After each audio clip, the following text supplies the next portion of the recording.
Good evening, everyone, and welcome. I'm Suzanne Kenawi, AUC Press Marketing Manager.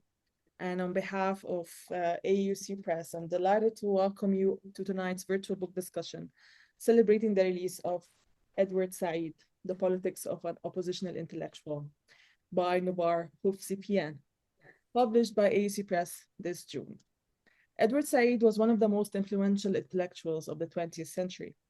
A literary scholar with a aesthete temperament, he did not experience his political awakening until the 1967 Arab-Israeli War, which transformed his thinking and led him to forge ties with political groups and like-minded scholars. And in this intimate intellectual biography by a close friend and confidant, Nubar Hovsepian offers fascinating insight into the evolution of Said's political thought and interventions, which he argues have succeeded in changing the parameters of discourse in the humanities and among younger Jews searching for political affiliation. We're thrilled to be joined by the author himself, Dr. Nubar Hovsepian, Associate Professor Emeritus of Political Science at Chapman University in Orange, California. He's the author of Palestinian State Formation, Education, and the Construction of National Identity, and he edited and contributed to the edited volume, The War in Lebanon. He's the author of books on Palestine, Lebanon, and editor of several books, including ones on the Iranian Revolution. He has devoted enormous time to the Israel-Palestine conflict and served from 1982 to 1984 as political affairs officer for the United Nations Conference on the Question of Palestine. He will be in conversation with David Barsamian, an award-winning international broadcast journalist. He altered independent FM dial with his weekly radio program, Alternative Radio, 39 years and running. Barsamian is the author of numerous books, and among his books, ones with Edward Said, Pen and the Sword, and Culture and Resistance, and books with Noam Chomsky, Chronicles of Dissent, and Notes on Resistance, among many. David lectures on world affairs, imperialism, capitalism, propaganda, the media, and the global rebellions. Tonight's conversation promises to offer timely, thought-provoking insights into Edward Said's enduring relevance as a critic of power, a voice for justice, and a tireless oppositional intellectual. This event will run approximately for 1 hour and 30 minutes, and we're trying to get it live streamed on Facebook on our page, AUC Press. And for those joining us on Zoom, please feel free to type in your question using the Q&A box at the bottom of your Zoom screen. We'll dedicate time at the end of the discussion for a live Q&A session with our speakers. This event is recorded, and the full recording will be available on both AUC Press Facebook page and YouTube channel shortly after the event ends. And as a thank you for joining us, we're offering an exclusive 20% discount on this book, Edward Said, The Politics of Oppositional Intellectual, for all attendees. I'm going to share with you details in the chat box shortly. Again, thank you for being here with us. And now, please join me in welcoming Nubar Hovsepian and David Barsamian. Over to you, David. Thank you. Welcome to the program, Nubar. My pleasure, David. Good to see you, my friend. Congratulations on your book, Edward Said, The Politics of an Oppositional Intellectual. You write in the preface that your book is guided by a simple inquiry. How does Edward Said's humanism inform his politics? That's precisely the formula I followed, right? I did not want to write something that others are more capable of producing. You know, there are others who dealt with his literary criticism, with his music and all that. But I was interested in explaining Said as a political person, right? He was not your average person who goes down on the street and demonstrates, but he was a person who involved himself in politics.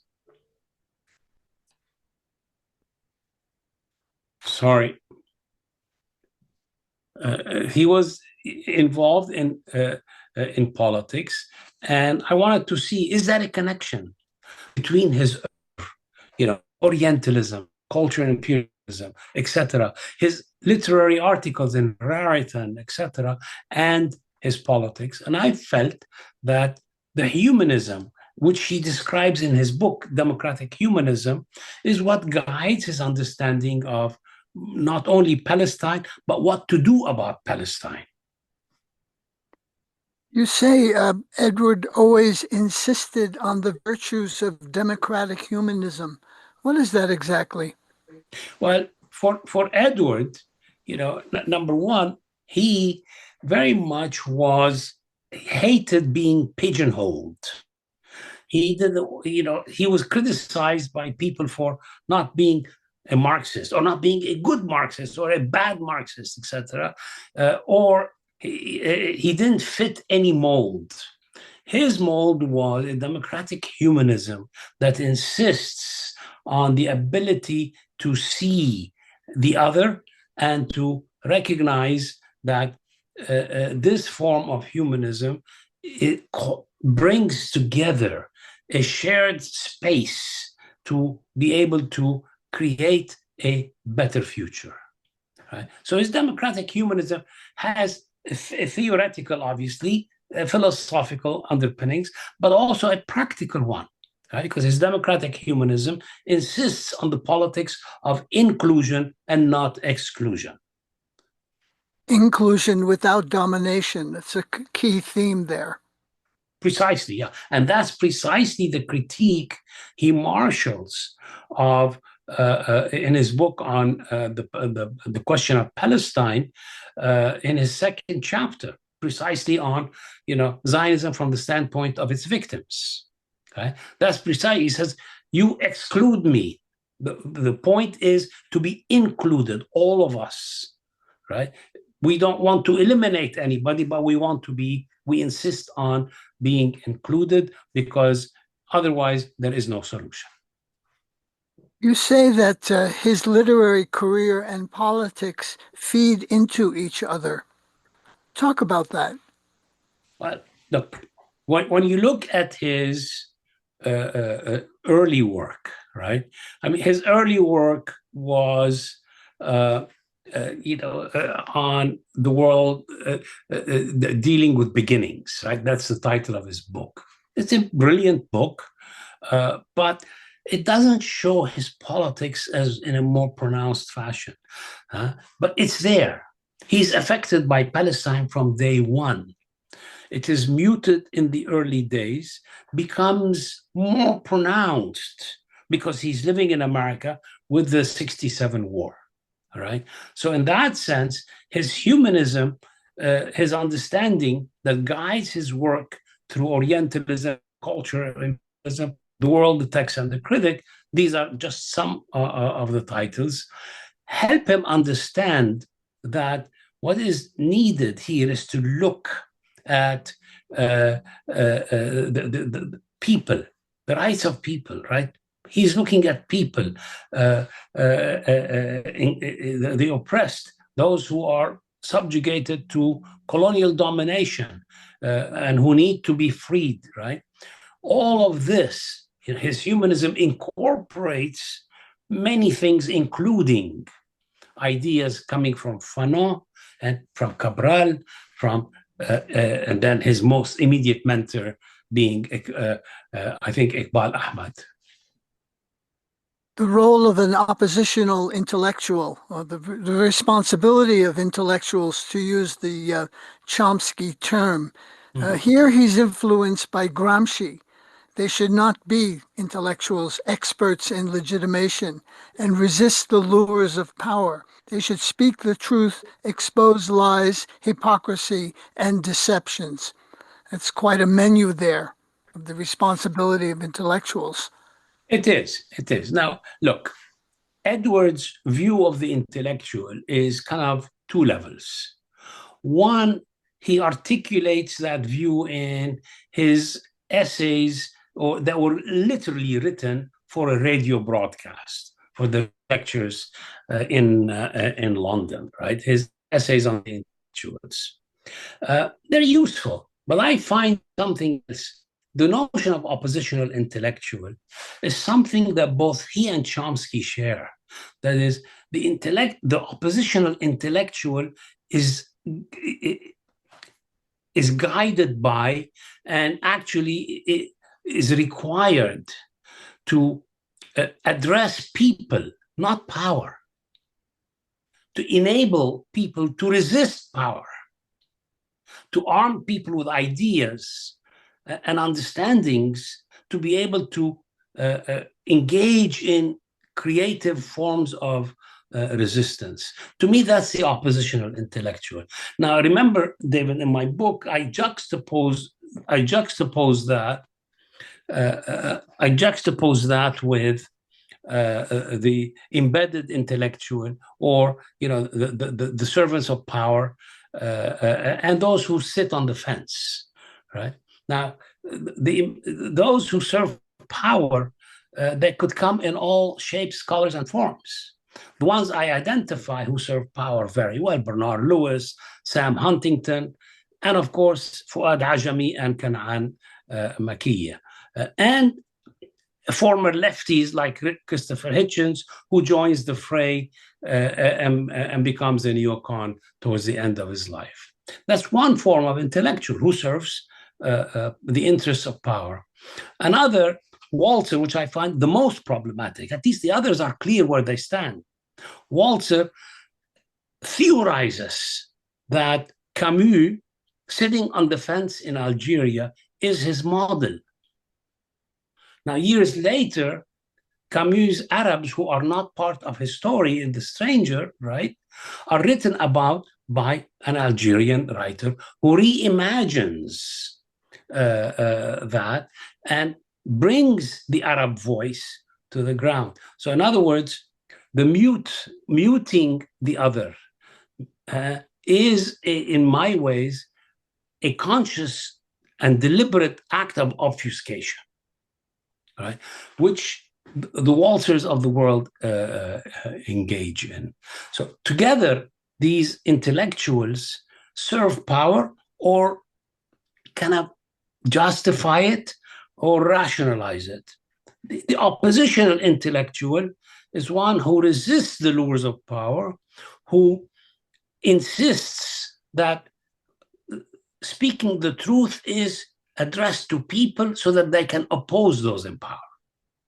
That, in a nutshell, is, I think, Edward's view and practice. And on that, he and Chomsky literally are in agreement. These members of the guild, as it were, become cheerleaders for war and empire. And in particular, native informants are given much prominence. You mentioned Fuad Ajami. There's also Kanaan Makiya. Yeah. See, I mean, let's take Kanaan Makiya. I know both Fuad Ajami and Kanaan Makiya, knew them, right? Fuad Ajami was a graduate student at the University of Washington when I was an undergraduate in '68, right? He was fairly standard pro-Arab, pro-Palestinian, etc. In a few years, he emerges as Fuad Ajami, that is loved by the American media, by Kissinger and others, because he's the Arab who tells them the truth about Arabs, which is to debunk Arabs. Okay. Now, Kanaan Makiya, on the eve of the first Gulf War, I actually invited him to speak in my class at Hunter College. And at the end of it, I asked him, do you have any fears, regrets, concerns that your people are going to be bombed tomorrow? He said no. See, I find that just absolutely incredible. Now, of course, he's a nobody today. He just had his name in the limelight for a little while. He served the neocon interest for a while, and then he was dropped because he was not useful. Right? He didn't produce anything intellectually interesting, etc.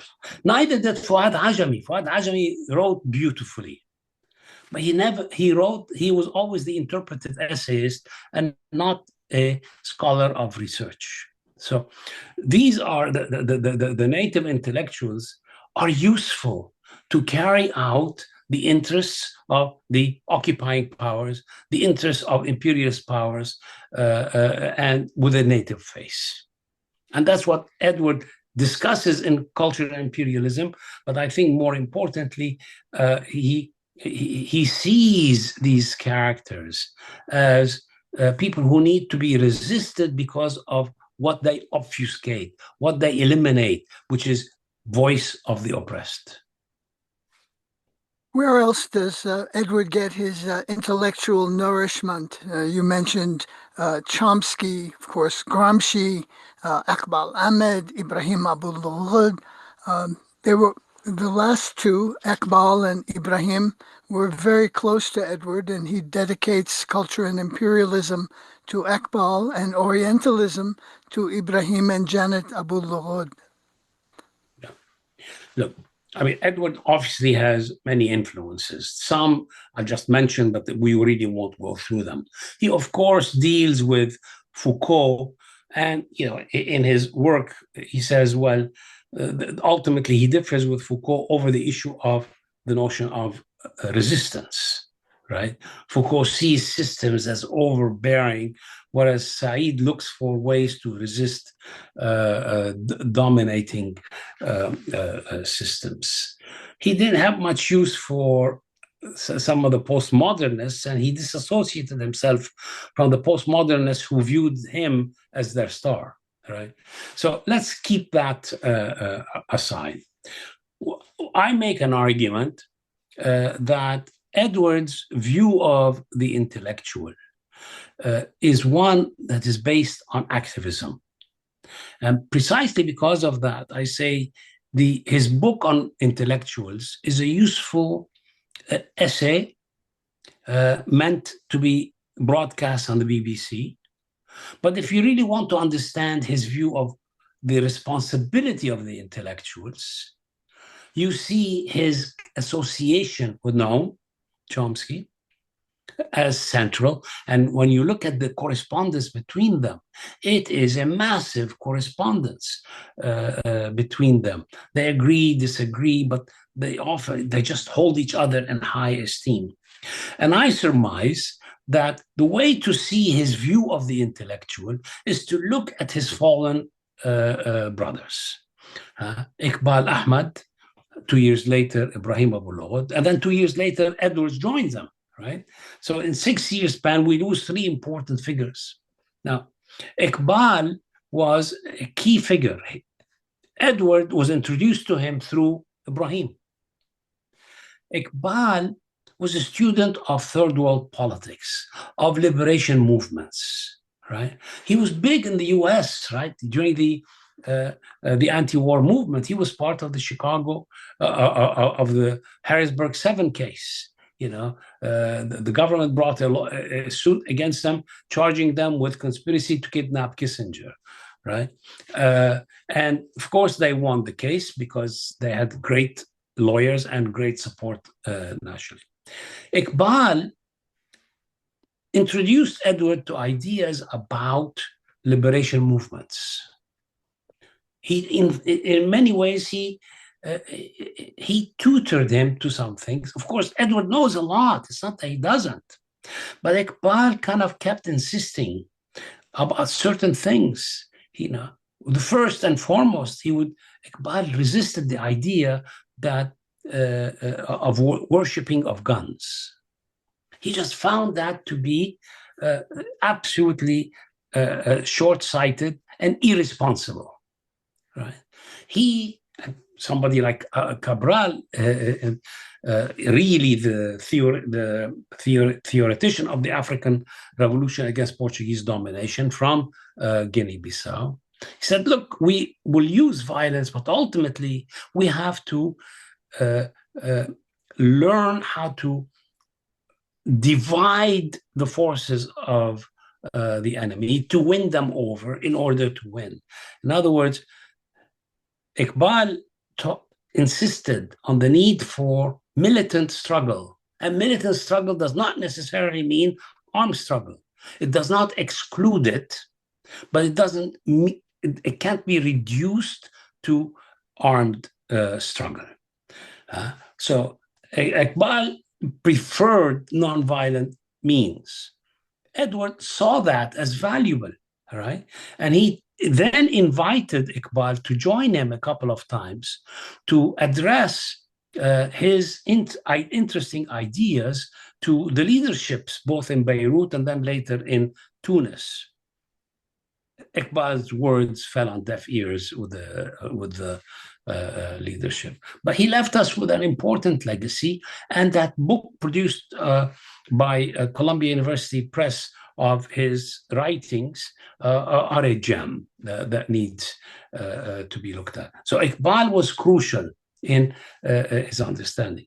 Ibrahim, on the other hand, is crucial in situating Edward's understanding in the immediate Palestinian context, not just history, but in the immediate context of the national movement and all that. Edward was a privileged person. He lived in New York and in Columbia. The Palestinians needed somebody like him to identify with them. In fact, on the first time, Shafi al-Hout, who was the PLO representative in Lebanon and a major figure in Palestinian history, he told me, look, first he hadn't heard of Edward, so he was curious to know who he is. Then second, he said, well, we needed his solidarity. I find that interesting. As a Palestinian, he wants Edward the Palestinian to be in solidarity with Palestinians. An interesting notion, because his presence would legitimize, would provide some ways of explaining the rights of Palestinians, the justice of the Palestinian cause, right?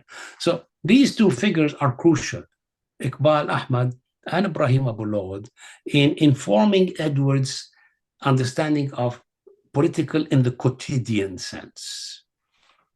Edward also celebrates intellectuals outside the normal sphere. In Representations of the Intellectual, that book, he celebrates James Baldwin and Malcolm X, whose centenary we just marked, yes. Incidentally, African-American stalwarts. See, I mean, Edward celebrates Baldwin, and for good reason. I mean, I remember as a young immigrant, when I came with my family after having left Cairo, and I went to Lebanon, and then we arrived in Seattle. And when I went to the university 3 years later, the first person that I was introduced to who taught me about the African-American experience was James Baldwin. Right? I mean, his writings just resonated with me. And of course, Malcolm X is a fascinating figure and a historic figure. And Edward was amazed by both. Then in a more contemporary sense, I mean, Edward was supportive of Reverend Jackson's presidential candidacy, which was an important event in modern American history, Jesse Jackson. So he understood that experience and those two figures, plus others, obviously, right, as central to understanding America. That's crucial. Understanding America means you understand it beyond the headlines that cover up those stories. And Edward emphasized the need to understand your adversary, in this case, the Israelis. See, indeed, right? To understand the adversary does not mean that you have to have a power with them. What you need to do is first understand what they're doing, why they're doing it, right? That is, your adversary has to be understood in order to know how to confront them, how to weaken their resolve. This is what Iqbal insisted on, that a social movement, a liberation movement, its first task is to weaken the resolve of the adversary, right? Now, unfortunately, in Palestinian modern history, too many things have happened that strengthen the resolve of their adversary rather than weaken it. But that's a question of understanding how do you advance your cause, right? Do you advance your cause just by declaring I did something, or do you do it by doing something effective? Right? So in that sense, I think Edward was right on the mark, but that's the theme we see in all liberation movements. Cabral was the best. I mean, his understanding of Portuguese society was incredibly detailed, right? I mean, Edward did look at Cabral. Unfortunately, he doesn't give him as much space as Fanon, and Fanon deserves the space. I just think Cabral deserved more space in Edward's culture and imperialism. But he knew that Fanon and Cabral were of two historic figures that explain the need to dissect the interests of the adversary. As well as Fanon's Martinican brother, Aimé Césaire. Of course. I mean, see, Edward always refers to Aimé Césaire, Cahiers au retour du pays natal, etc. Right? And Césaire, he always invoked that notion that there is room for all at the rendezvous of victory, a notion that a statement that Césaire makes. And Edward invokes it on so many different occasions to the point when you read his work, you forget what is the original source of the reference from Césaire. Césaire, Edward not only looked there, but he also looked at other important figures, C.L.R. James, also from that Caribbean, right? And he did a long interview with C.L.R. James, right? And they talked a lot about C.L.R. James's love of cricket. Right? I mean, he loved to write about sports as well. This great figure who wrote the Black Jacobins, right? And so, that interview that I think was published in Interview magazine is a classic interview, as well as the interview he did on other subjects in that magazine. Let's circle back to Yasser Arafat. One of the things that Iqbal advised him, and I believe Edward was present during this discussion, was to urge that Palestinians peacefully march to Israel's borders with signs saying, "We want to go home." That suggestion, among others, was ignored by Arafat, an opportunity lost. See, unfortunately, this is an interesting point. I share it, but at the same time, let's remember that your adversary for now rejects any form of political gesture because they want to stamp you out, right? So when Palestinians later on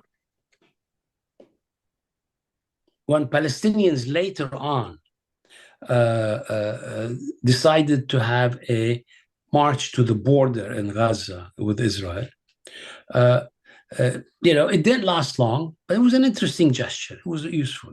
The point here is that Edward believed that one of the best ways, and this is something that Iqbal actually raised. Iqbal actually raised that idea in 1968, months after the 67 war. He addressed the Organization of Arab Students in the United States, and he proposed that idea from that time.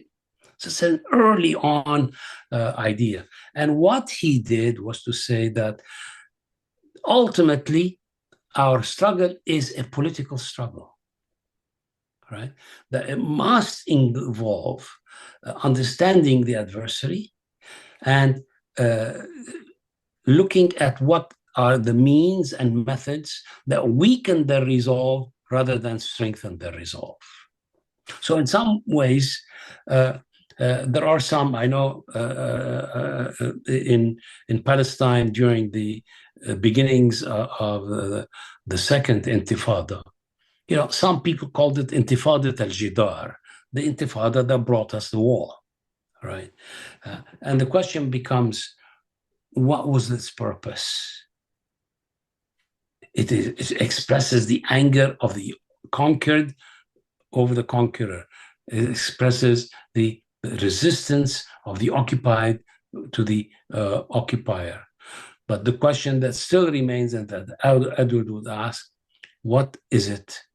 How is it advancing one's objective? Right. So that's the criteria. He said, how do you measure it? You measure it by looking at what is it that advances the struggle versus that retards it as such. Edward never joined the PLO, the Palestine Liberation Organization, but he was for a time a member of the Palestine National Council, PNC. He and Abullah and others muted their criticism of Arafat and the PLO. Why? Look, I mean, Edward was not an organizational man. I mean, I remember someone who tried to get Edward to join one of the organizations of the PLO. And he told me Edward is unorganizable, right? He's a good friend of his, right? And a good friend of mine, too. And he might recognize who he is, right? But why did Edward affiliate himself with the PLO, right? I mean, remember, the conjuncture is 1974. 74, you have the Arab League states that the PLO is the I don't know how to mute this. The PLO is the representative of the Palestinian, the only representative of the Palestinian people, the only legitimate representative. Then later, the UN invites the PLO and Arafat to address the General Assembly of the sole legitimate representative, as my friend Cristiano just posted. 74, the UN recognizes the PLO as and gives it observer status. So for that trip, it is people like Mahmoud Darwish, the poet laureate of Palestine, and Shafi ul-Hut, one of the most important political figures of the Palestinian movement. Okay? And he was dear friends with Ibrahim Abulogd and Edward. They want to meet Edward because they don't know him well. And second, they think he could help them in rendering Arafat's speech to English in a proper, with proper translation and diction.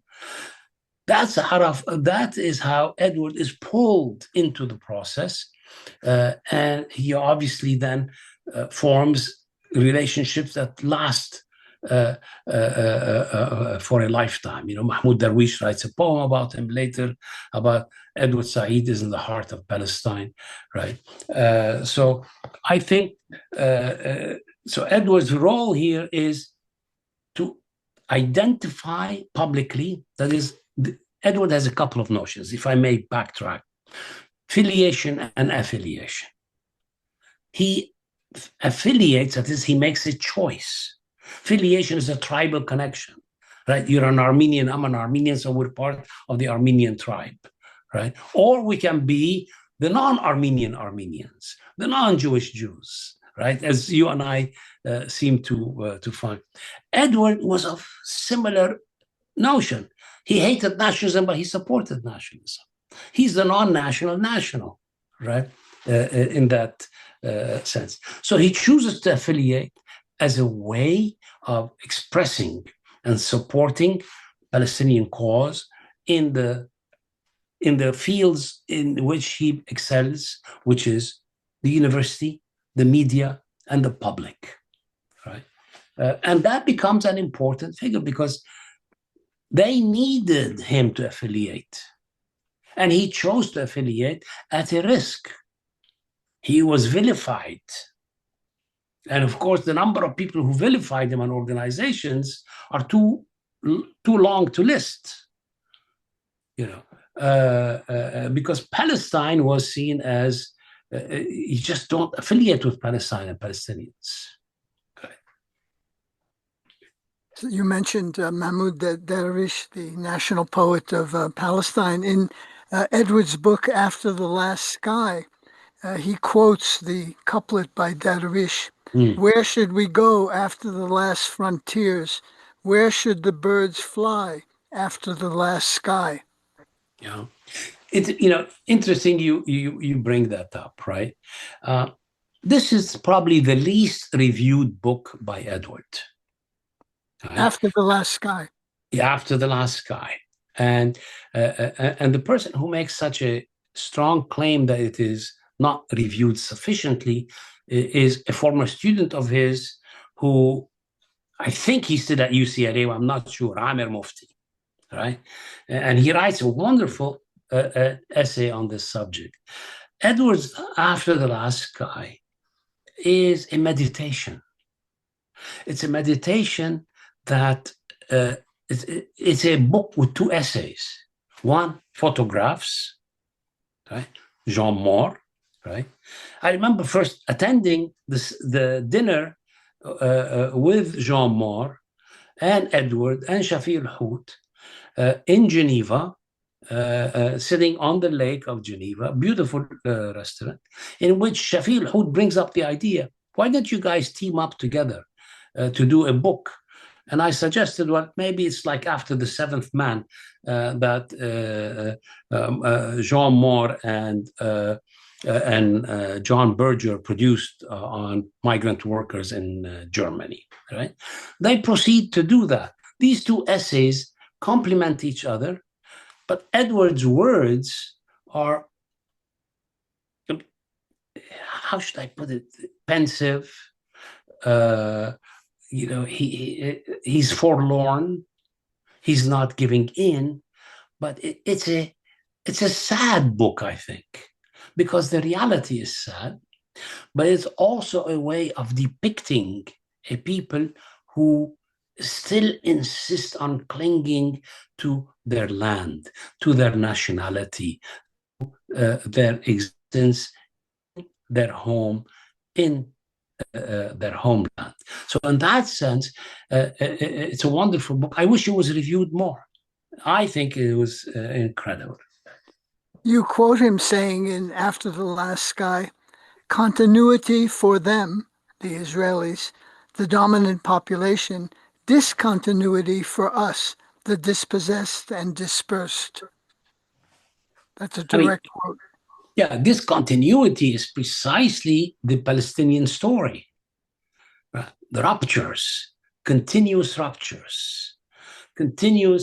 expulsions, continuous forms of violence marshaled by the Israeli forces with total silence of the world. That brings us to Gaza today. Precisely that, right? I mean, so we have the English Prime Minister saying this is not good. Well, get off your butt and do something about it, right? So these are all perpetrators of genocide. Their silence is deafening, right? And irrespective of which administration, the Palestine question and the war on the Palestinians. It's not a war on Gaza. It's a war on the Palestinians in Gaza as a location. But there's also a simultaneous war taking place in the West Bank.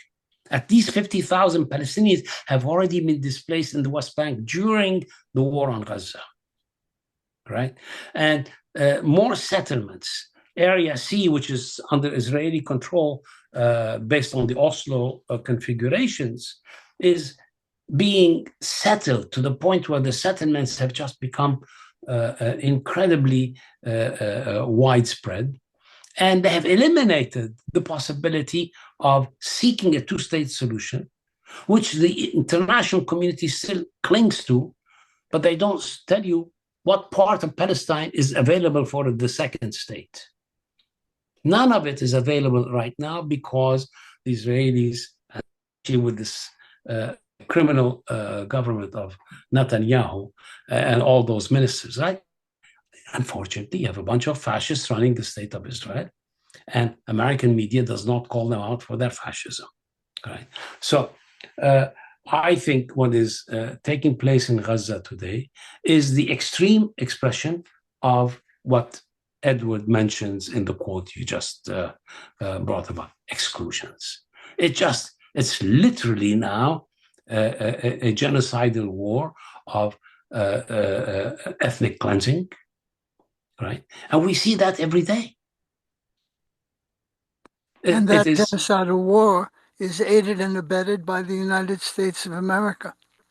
By United States, America, and companies like Boeing, Microsoft, right? So a lot of the technology they use for their drones and all that, I mean, these are technologies produced by American corporations, right? So you have one company whose CEO, whose founder is against this and gets arrested.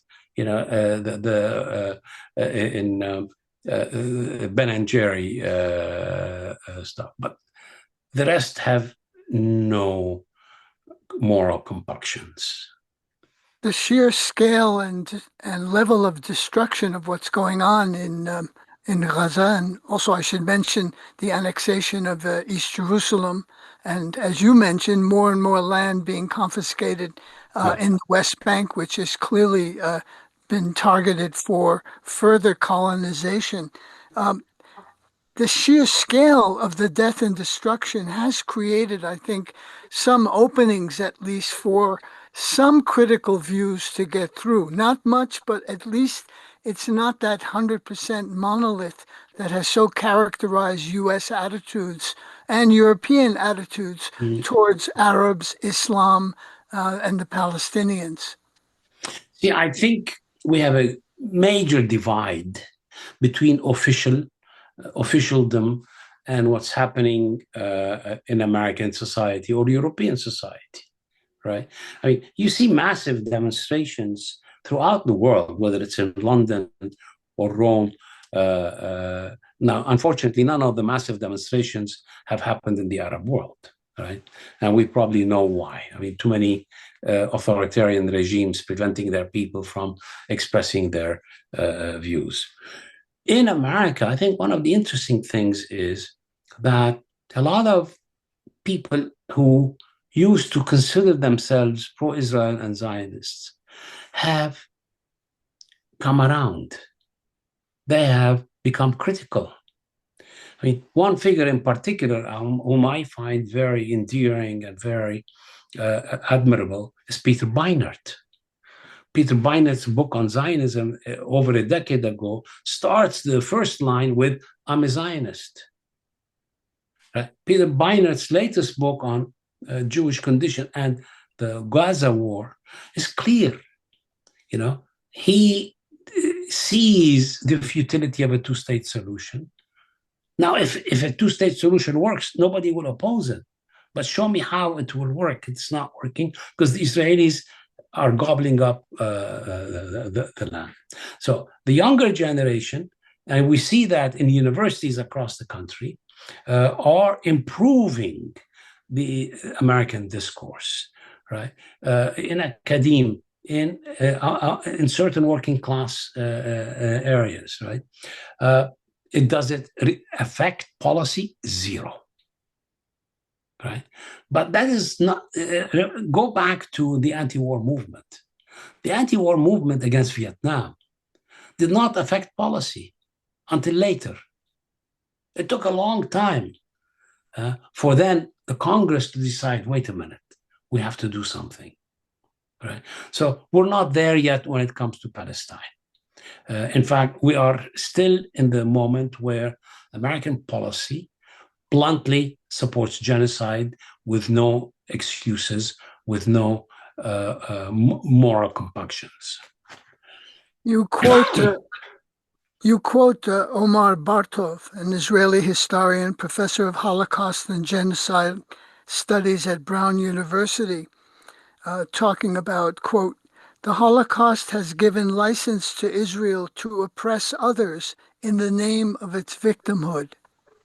And Edward always talked ruefully about the fact that the Palestinians were the victims of the victims.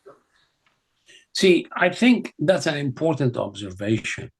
I remember when I visited Yad Vashem, some of my Palestinian compatriots were critical of my decision. I had a good friend of mine who was part of the Women in Black at the time demonstrating in Jerusalem, accompanied me there. And one of the interesting things about the Yad Vashem, the Holocaust Memorial, right, is you go through it, and then at the end, the resolution is Israel is founded. So out of the ashes comes Israel. It's a simple story, no conflicts, no occupation, no war, etc. Right? It's just a simple claim. Now, the problem, I think, Israeli society has difficulty accepting, with the exception of a few writers, who probably are not listened to in Israel anyway these days, who see that the Holocaust enables the silencing of critical thinking about Palestine and Palestinians. It essentially,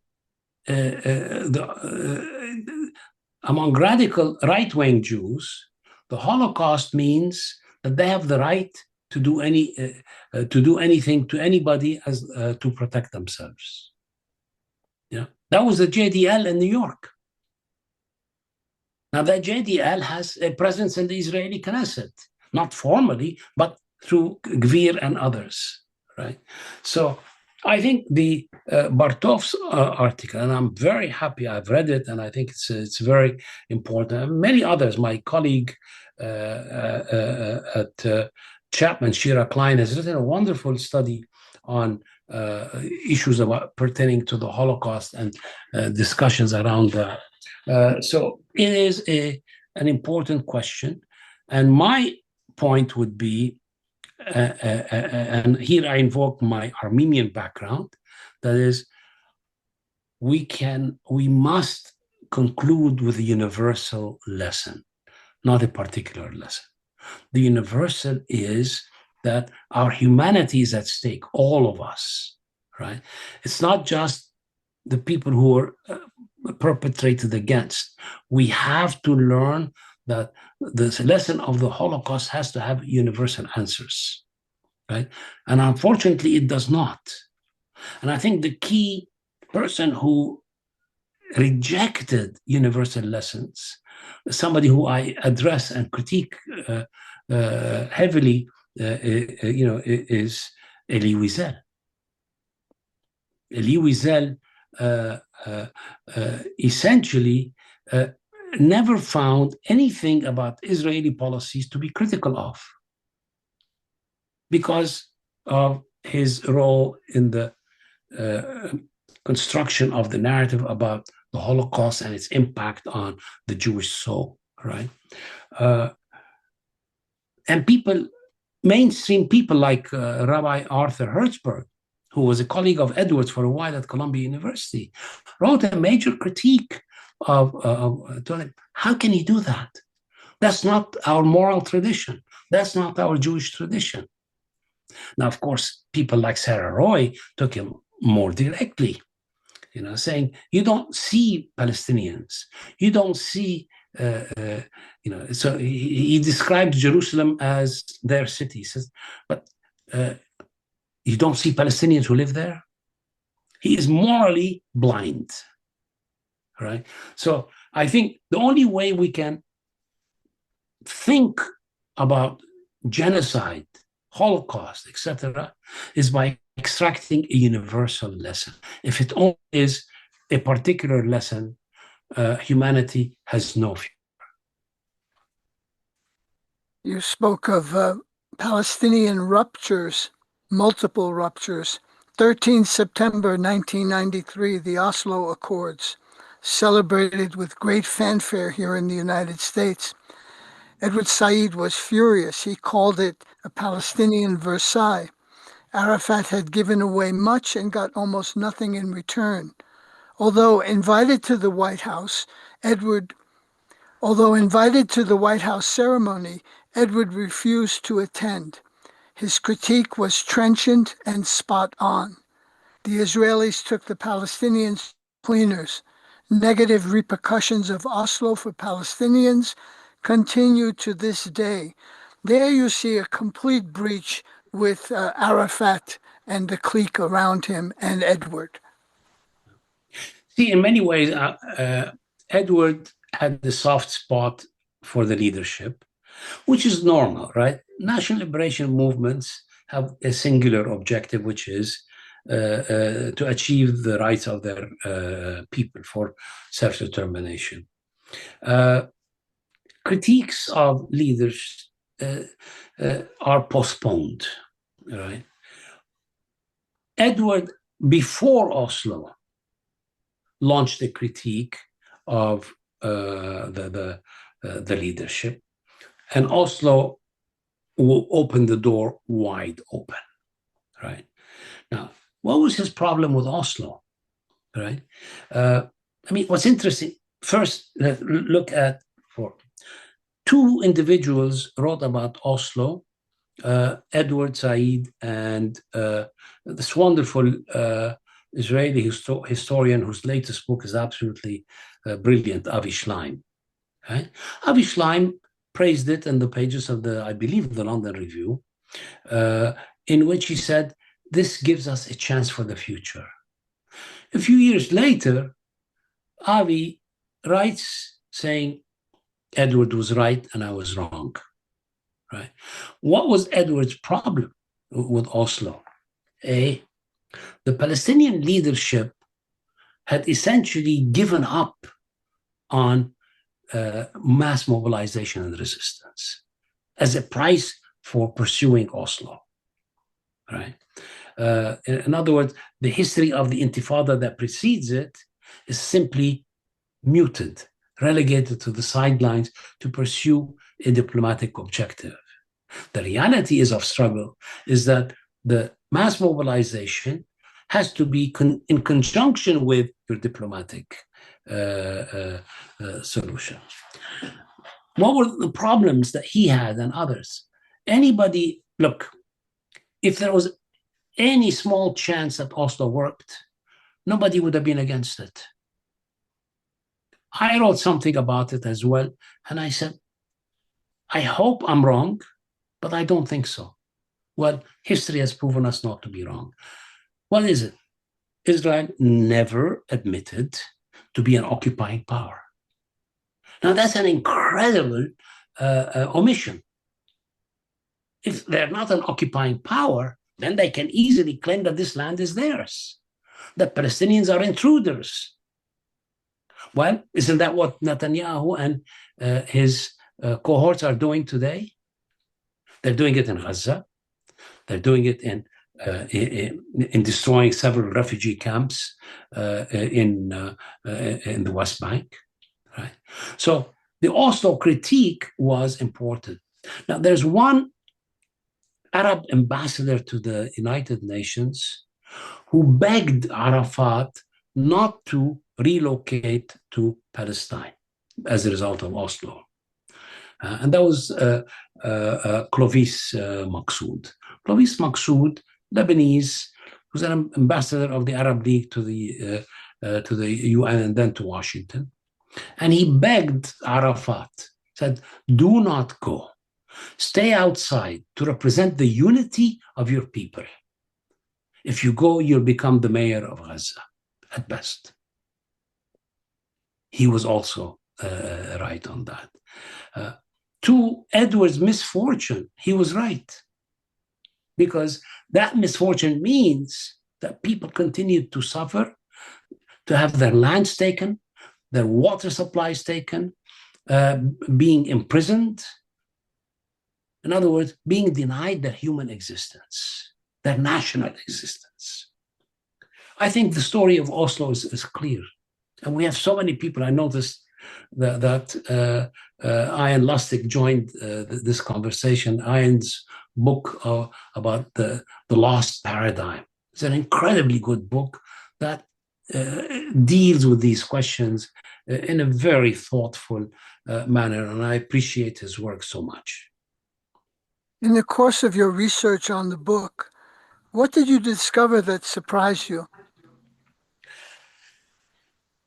My first answer to that is not much.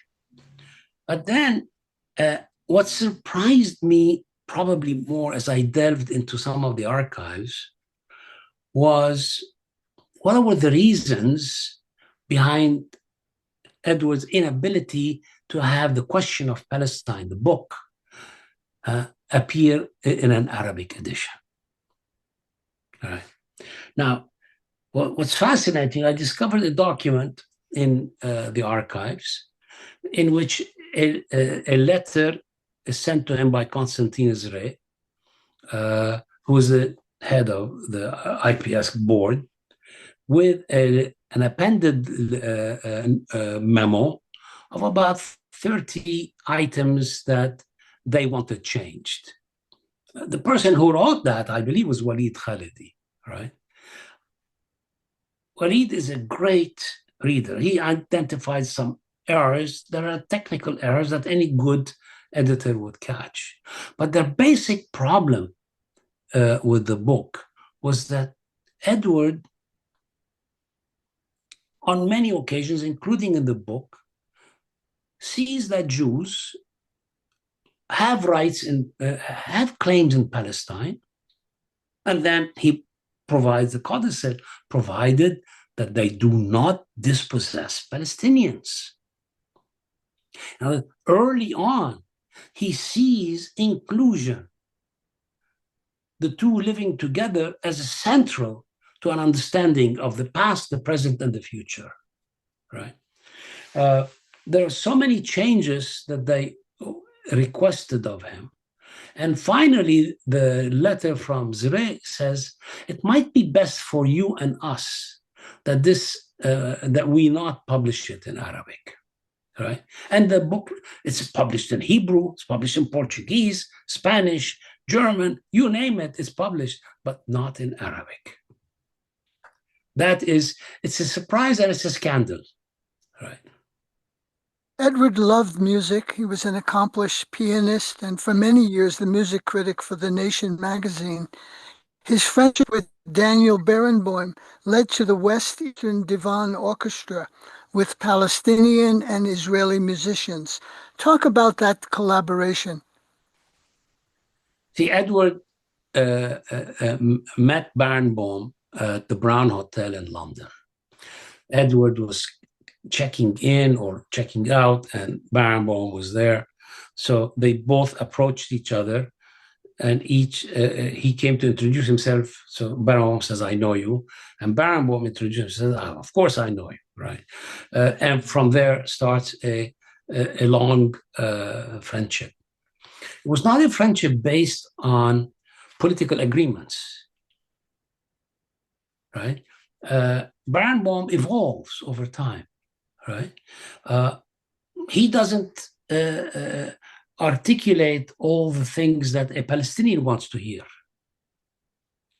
But Barenboim has some interesting idea. For example, he writes about Oslo, why it failed, and he writes it in music. It's as if the tempo, the tone, etc. In other words, he produces a musical explanation of its failure, right?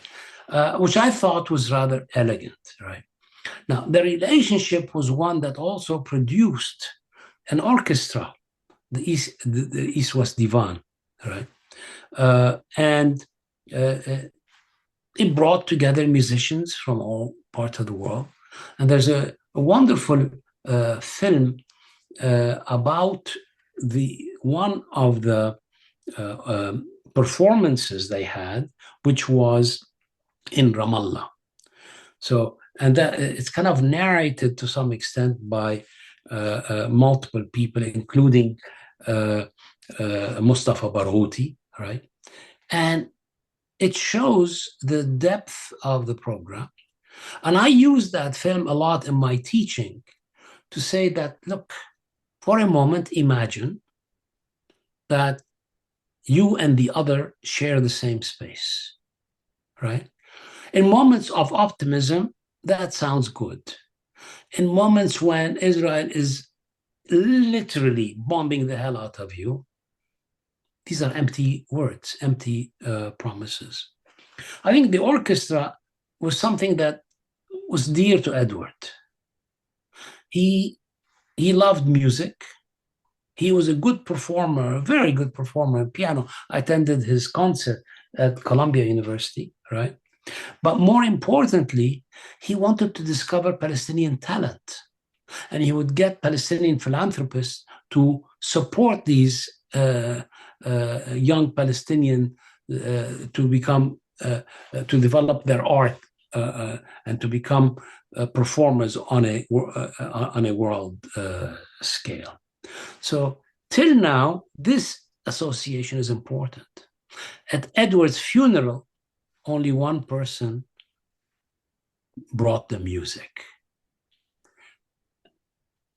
And as Barenboim played one piece at the end with tears coming down his eyes. In other words, they had a love relationship. They loved each other, but they also had differences, right? But the human touch is so important, right? So I cherish that history, and I hope that history reinforms the future search for common destinies, common futures. A couple of quick questions. We're running out of time in this segment. Is Said's work read and studied today in the Arab world? Do young Arabs know about him? I think, of course, a lot of Arabs know a lot about him. I think the biggest disservice to Edward was the way the translation of Orientalism happened, right? Now, Edward chose the translator. And I speak now from direct information because I was part of the publishing group that published Orientalism in Arabic, right? And I think some of the critics pointed out that the translator saw himself as an equal partner in the production of the book, which is an ego larger than that. I'm not going to mention his name, but I think the turgid translation killed that book in Arabic. So anybody who read the book in Arabic probably did not fully comprehend the complete oeuvre that Edward had produced in Orientalism. And it's not a book that was easy to begin with, in English. Aside from that, his works have manifested themselves in a variety of ways. Edward began to chose to address Arabic audiences through his syndicated columns in Al-Ahram Weekly and in what was it called? A Saudi-funded newspaper. I don't remember now. I'm sorry. Which, of course, he stopped writing for as a result of the First Gulf War. Right. So those articles were important. A lot of his books have subsequently been translated, but they were translated well. Fawaz Trabulsi has done an incredible job in translating Edward's memoir. Out of place. And Out of Place, right? And other books. So, and I think the reception in the Arab world is interesting, right?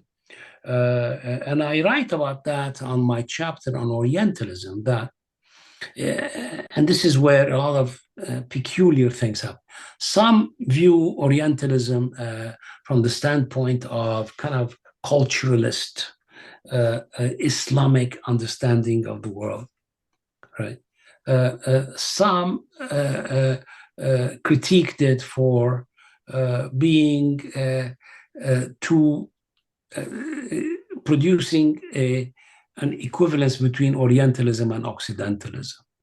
And that was the critique by Sadi al-Azam, a very good friend of Edwards, who later became, and they separated their friendship over a number of issues. So till now, Edwards' best known writings are his journalistic or essays. I don't think with a few exceptions. I mean, if you go, say, in Egypt, there were a couple of publications that dealt with Orientalism, that dealt with cultural imperialism, that dealt with the world, the text and the critic, and all that. But by and large, those are limited in scope and circulation, right? His political writings are widespread and well read, and he was someone to consider, to the point where, at least in my work, I consider Edward to have been, and I refer to several sources, to be both an exile and an Arab writer. In other words, an exile is part of the Arab world. And I think that, in other words, geography doesn't eliminate your affiliation, but it informs your perspective on the relationship between these two, right? So there's a healthy then discussion about Edwards' work, and some of it has been good, but his Orientalism was not as discussed as well as I thought it should be. His seminal book, Culture and Imperialism, is, you write, heavily influenced by famed Canadian pianist Glenn Gould. That might surprise some people. What's going on there? Explain. Well, I mean, Edward keeps thinking about point, counterpoint, right? That's to some extent, this is Gould's method of playing, understanding of music. And Edwards is looking at point, counterpoint, right, throughout. And the music informs him about the particularity of a place. It informs him about the style that's important to look at, and the performance, right? So yes, Gould, he obviously liked Gould a lot, and he wrote a lot about Gould in his music columns for The Nation. Much of his writing on music is something I read, but it's not something that I comprehend very easily because, unlike Edward, I'm musically illiterate. Mariam Said, Edward's wife, informs us that there's a new Arabic translation of Orientalism. So finally, before we go to some chats, what is Edward Said's legacy? You know what? In one of my trips to Palestine, with Edward being there, he met with a group of Islamists at Birzeit University. And those students told him, look, Dr. Said, we differ with you a lot, but we respect you because you speak the truth. This is something that needs to be valued. Cabral writes, tell no lies, claim no easy victories.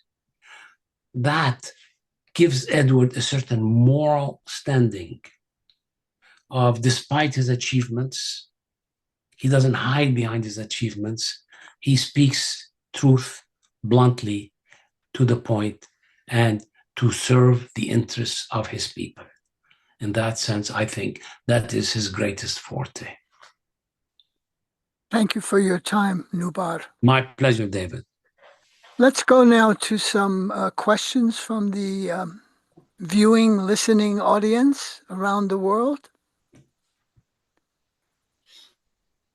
Jonathan Walters says, of course, the UK, whoops, how is this working? Thank you. It was a very refreshing talk. Well, it's nice to be complimented, but are there any other audience comments?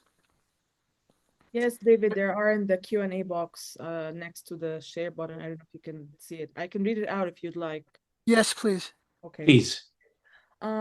We received a question asking for someone who wants to get acquainted with Edward Said, if there's a best book to start with, if you have any recommendations. I think first you should read Edward Said. Yeah. You know, modestly, I think my book is a useful one. I like the Tim Brennan book. It deals a lot more with his literary work and all that, which I kind of avoid because it's not my forte. And it's not something that I wanted to write about. I want to write about his politics, right? So I would say read his books, read his articles, and go ahead and purchase my book anyway. Okay. There are some questions about the relationship of Edward Said to Armenian intellectuals, Armenian history and the genocide, of course. And how was the relationship of Edward Said to that, with all its parallels to the Palestinian question? But also that there's recently a new translation, Armenian translation of Orientalism that was released this year. And could you speak to the significance of this translation and the possible implications of Armenian scholarship, thought, and political activity? On the question of Armenian scholarship on the subject matter, I must admit that I'm not a good source on that. Now, David might be a better source than me. Edward's relationship with the Armenian question is very simple, right? He supported Armenian rights, right? He grew up with Armenians, right? And I think, if anything, our relationship between him and me, in part, is because I'm Armenian. He found it rather novel that an Armenian born in Cairo affiliates with Palestine so readily and with no reservations. And second, he loved the fact that he and I could speak the Egyptian dialect together. He really liked the Egyptian dialect more than the Palestinian one, right? Much to the consternation of his wife, who sometimes would hear us and would wonder, why are we speaking this Egyptian dialect, right? But that aside, I think the Armenian question he supported, but then the Armenians were very critical of him over an article he wrote about a case that was in the courts in France against Bernard Lewis. So Edward clearly said, of course, he's done a lot of horrible, nasty things, but a court case is not what is needed. He needs to be tried in the public discourse, right? So he opposed the court case. In other words, he defended Bernard Lewis's right, which, of course, Bernard Lewis never acknowledged, because Bernard Lewis just is a hateful person, right? So, but the Armenian question also reminded Edward of the potential for perpetual dispossession. Right? Armenians are a people that are kind of exiles all over the world. Only if a fraction of Armenians live in Armenia proper, right? I grew up in Cairo, Armenians in Beirut, in Syria, in Iraq, in Iran, right? Etc. So, and as I grew up as an Armenian, my story is what informed me about Palestine. Being Armenian, dispossessed, made me look at Palestine and say, I'm in solidarity with that question, with that people, with that movement. A very interesting question came, and I'd like to also know what you, Nubar, and David would think, both of you. So what do you think Said would be doing now if he was still at Colombia under attack for anti-Semitism, and how would he be involved in the current situation in Gaza and the future of Palestine? Edward is turning in his grave to see his institution serve as the representative of Trump's crimes against student movements, against dissent, against critiques of Israeli genocide of Palestinians, right? So I think Edward and others and their brave faculty members, Bruce Robbins, and others who have stood there supporting the students and what have you. So Edward would be with them. He would be joining Rashid Khalidi, who addressed the demonstrators, right? Saluting them for their courage and their public rejection of genocide, right? There is no mystery, right? He would be joining that. He would be part, in fact, he would probably be leading it. The Columbia administration caved into Trump's demands to curtail demonstrations and punish students. And by the way, Mahmoud Khalil is a Columbia grad. That's right. That's right. Yeah. Yeah. And Edward stood with, I remember a very important case that happened that is a precedent for all these things. The LA8 case, when the government back in the 80s decided to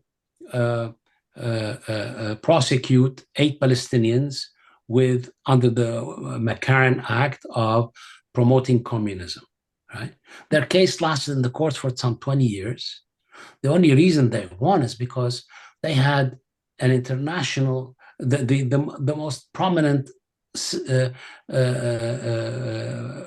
rights lawyers, from Lenny Weinglass to Mark Vanderhout, one of the top lawyers in immigration law and all that, who stood with them.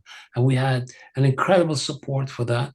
And he affiliated with this. He understood it. I was involved with these students, and he always wanted to know and to stay in the know. In other words, Edward had an activist streak in him within the limits of his presence, right? And I would say that Mahmoud Khalil has many precedents among students. I salute him, and I hope he rejoins his family and his wife and his newborn. And if I could just add that Edward always challenged the hegemonic discourse on not just on Israel-Palestine, but on issues across the board. He opposed essentialism, dogma, and any kind of orthodox thinking. It's kind of funny. I remember in parts of the war, one person who just passed away maybe a year or so ago, Ijaz Ahmad, criticized Edward for not being a good Marxist, for being a bad Marxist. Hello, yeah. And Edward resisted being pigeonholed. Now, he admired and used some of the important figures who produced cultural work, from Lukács to Gramsci and others, right? But he refused to be pinned down. He did not believe in ideology as orthodoxy, right? He wanted to always think of a possible alternative in thinking, in the creativity of the human spirit and the human mind. He is not like the American scholars who don't know anything about the left and Marx. His readings in fact, are full of an understanding of that, and he shares their view on many things, Raymond Williams and others. So Edward did not like to be imprisoned. He thinks that people like Foucault imprisoned themselves within their framework. He did not want to be imprisoned intellectually and morally. There's so many questions. I don't know which to begin with, but one that caught my attention that was just sent from Mona Nail. What if Edward Said had lived in the East, in Palestine or an Arab country, instead of spending most of his life in an exile and in the West? How would you think that would have affected his intellectual project, his views on identity, Orientalism, and the role of the intellectual? Was exile a necessary condition for the emergence of his critical global voice? Look, it's not a question that can be answered, right? Right. I mean, what would have happened if my family decided not to immigrate from Cairo to go to Lebanon and then from Lebanon to the US? Would I be the same person? I don't know. I absolutely don't know. Right? What I do know is that wherever we are, we develop the ability to think critically, to affiliate with justice, and to articulate a people's desire for freedom. I think Edward would have done that, whether he lived in Cairo, Jerusalem, Beirut, or New York. David, you want to comment?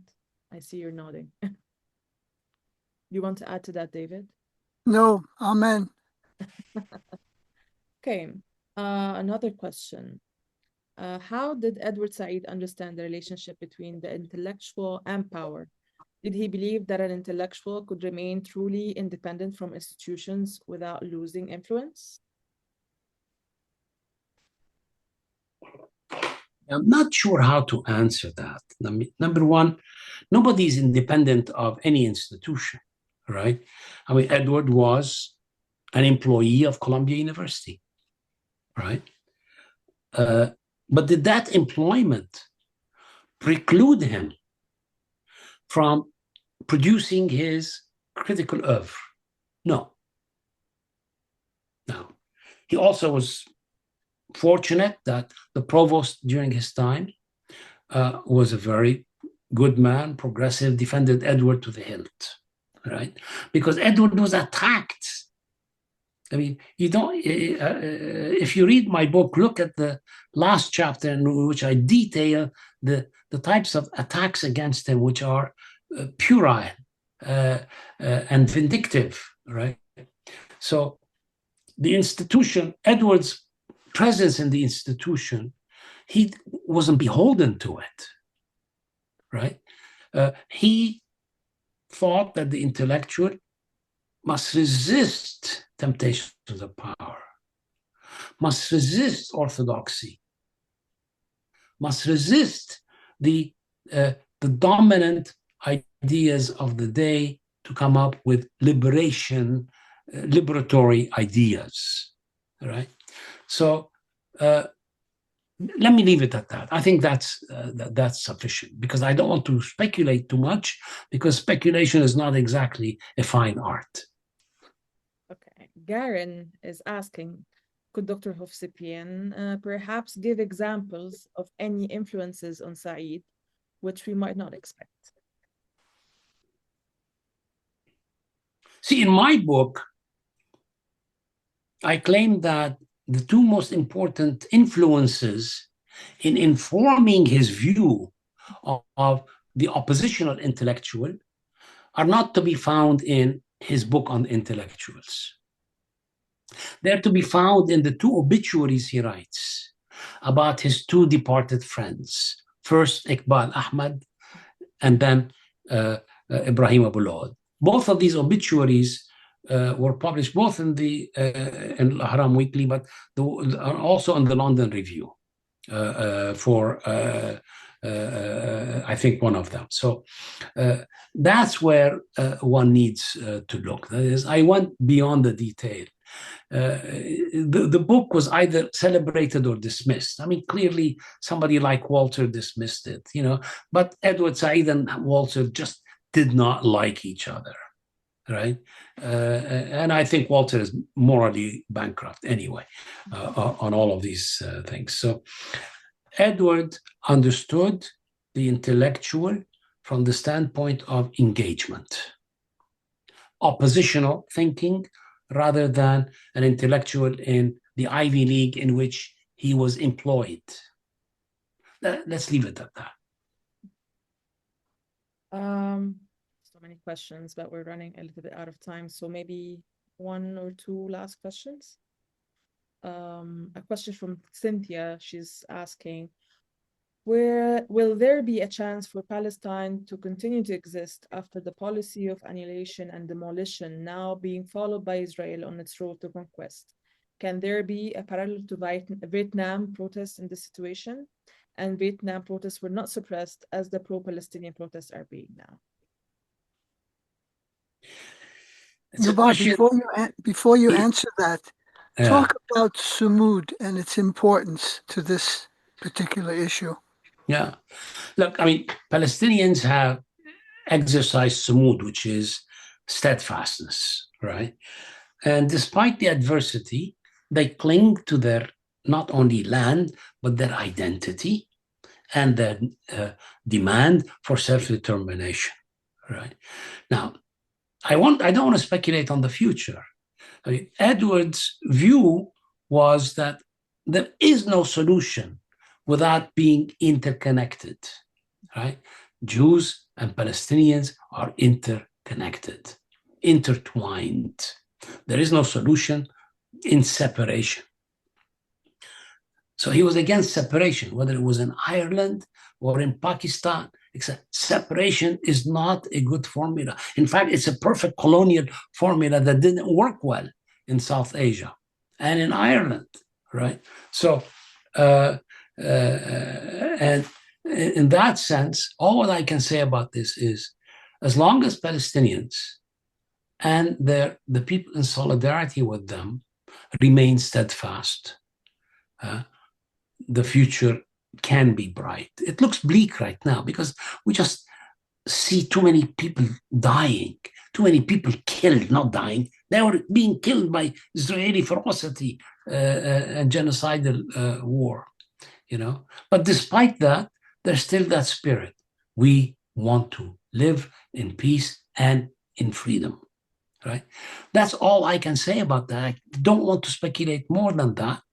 You know, for my generation, it's a dark time because my time is less than, say, a younger generation left.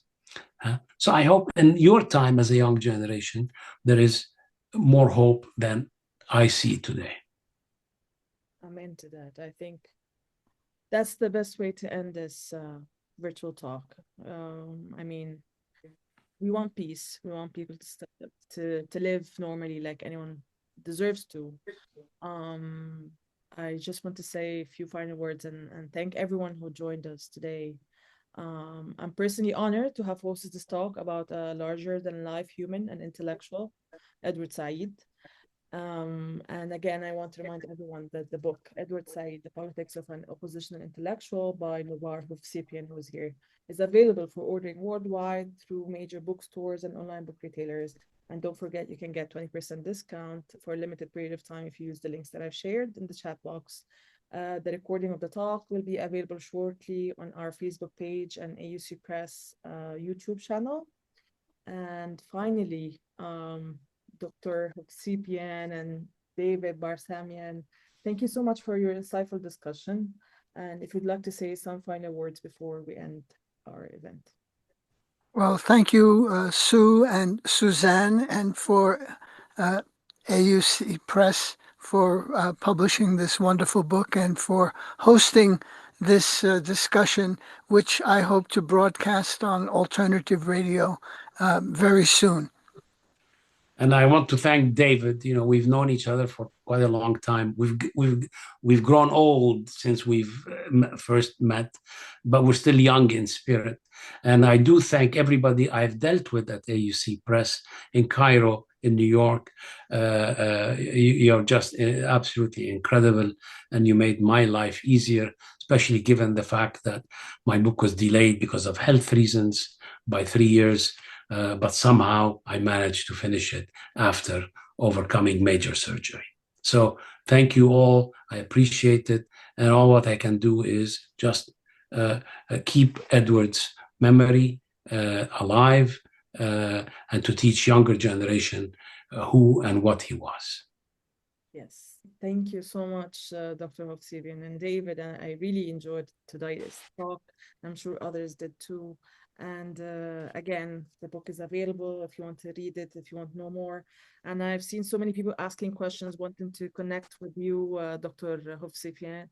So if you want to send an email, you can email us at auc.press@aucegypt.edu, and we will put you in touch with Dr. Nubar.